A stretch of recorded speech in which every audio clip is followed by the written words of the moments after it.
Assalamualaikum warahmatullahi wabarakatuh. Perkenalkan, nama saya Rula Dewi. Saya dari Komunikasi Penyiaran Islam kelas A NPM 1904012026. Kali ini saya akan menjelaskan pembelajaran tentang riset manajemen siaran gitu. Riset merupakan salah satu kegiatan penting dalam manajemen ya, karena organisasi apapun akan melakukan riset seperti riset sumber daya manusia, riset produksi, riset pasar. Seperti itu. Melalui riset kita bisa mengetahui faktor masalah yang paling dominan yang mendorong penurunan pemasaran. Ada data informasi yang tersedia dari hasil riset tersebut sehingga diambil keputusan untuk menetapkan langkah-langkah pemulihan kegiatan pemasaran dan bahkan meningkatkan pemasaran seperti itu. Memang salah satu manfaat riset adalah memecahkan masalah dan memberikan alternatif solusi terhadap permasalahan tersebut, seperti itu. Kemudian ada 3 kelompok ini yang mempengaruhi pemasaran, ada 3 faktor, yaitu faktor yang pertama itu faktor terkontrol seperti distribusi dan pemasaran, serta ada faktor tak terkontrol yaitu untuk merupakan faktor-faktor yang berada dalam lingkungan pemasaran seperti faktor politik, seperti itu. Di samping itu juga ada kelompok pelanggan, yaitu pelanggan internal dan pelanggan eksternal, karyawan dan konsumen, seperti itu. Ketika keputusan melakukan penelitian sudah diambil, maka pertanyaan yang berikutnya muncul dengan cara seperti apa kita melakukan penelitian itu. Gitu. Jadi ini membawa kita pada soal metode penelitian yang akan digunakan. Metode pada dasarnya adalah cara atau jalan untuk mencapai tujuan oleh Yin 1998-17 dinamakan sebagai strategi.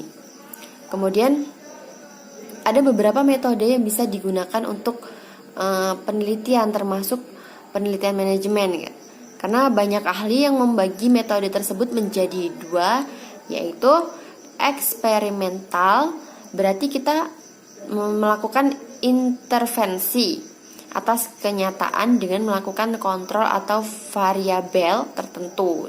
Sedangkan yang dinamakan non-eksperimental adalah penelitian yang menangkap realitas atau kenyataan seperti apa adanya tanpa melakukan intervensi apapun. Misalnya untuk penelitian eksperimental, kita ingin mengetahui faktor yang membuat seseorang memilih membeli koran, seperti itu.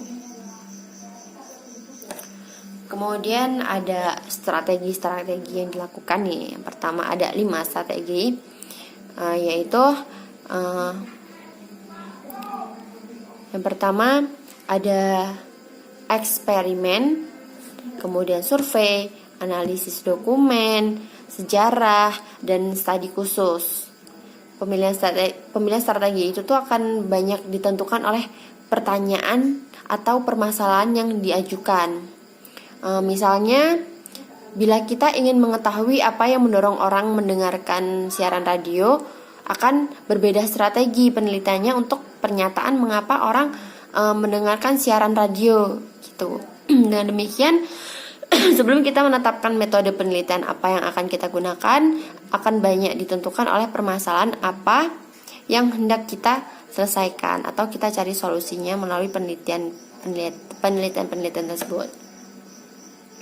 Proses penelitian dilakukan dengan pertama-tama itu merumuskan permasalahan. Masalahnya misalnya proses produksi yang tidak efisien atau makin menurunnya daya saing media yang kita produksi pasar, atau bisa juga dengan melihat peluang yang tersedia.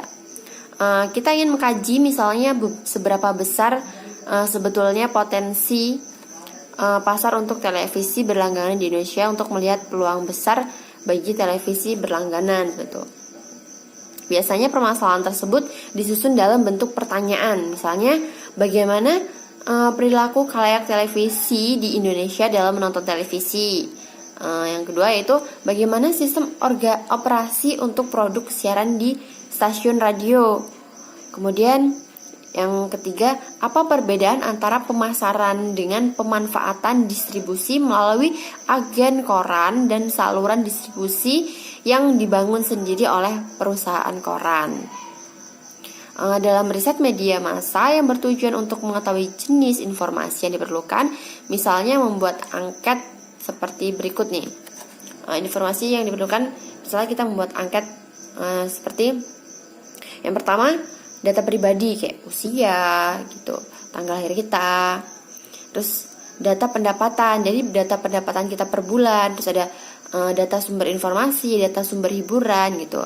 Jadi pada umumnya sebelum disebar kepada sumber informasi yang bisa dinamakan responden, angket tersebut diuji cobakan terlebih dahulu. Maksudnya itu untuk mengetahui apakah angket tersebut mudah dipahami isinya oleh responden, atau apakah pertanyaan yang diajukan bisa memberikan jawaban untuk menyebarkan angket tersebut, seperti itu.